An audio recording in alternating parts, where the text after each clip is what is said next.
আজ বানাচ্ছি পেঁয়াজ রসুন দিয়ে আলু পনির। তো তার জন্যই প্রথমে পনিরটাকে কেটে নিতে হবে।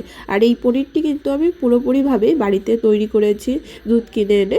তো পনিরটি আমার এখানে কাটা হয়ে গেলে কড়াইতে পরিমাণ মতন তেল দিয়ে কেটে রাখা পনিরগুলো একে একে দিয়ে লাল লাল করে ভেজে তুলে নিতে হবে। পনিরটা ভাজা হয়ে গেলে আগে থেকে কেটে রাখা আলুগুলো ওই তেলেই দিয়ে নুন হলুদ দিয়ে ভালো করে ভেজে তুলে নেব। আলু ভাজা তোলা হয়ে গেলে ওই তেলেই আর কিছুটা তেল অ্যাড করব। তেল দিয়ে ওখানে দিয়ে দেব ফোড়নে জিরে, তারপরে দিয়ে দেব জিরে বাটা, রসুন বাটা, আদা বাটা দিয়ে তারপরে দিয়ে দেবো টমেটো পেস্ট, লঙ্কার পেস্ট দিয়ে ভালো করে কষিয়ে নুন হলুদ দিয়ে দিতে হবে। তারপরে আগে থেকে ভেজে রাখা আলুটা ওখানে দিয়ে দেবো। আলু দিয়ে আর কিছুক্ষণ কষিয়ে নিয়ে পরিমাণ মতো জল দিয়ে দেবো। ঝোলের জলটা ফুটে এলে আগে থেকে ভেজে রাখা পনিরটা ওখানে দিয়ে দেবো। পনিরটা দিয়ে আমি যে পরিমাণ গ্রেভি রাখবো ওই পরিমাণ শুকিয়ে এলে তারপরে উপর থেকে গরম মশলা দিয়ে নামিয়ে নিলেই তৈরি আমাদের পেঁয়াজ রসুন দিয়ে আলু পনির।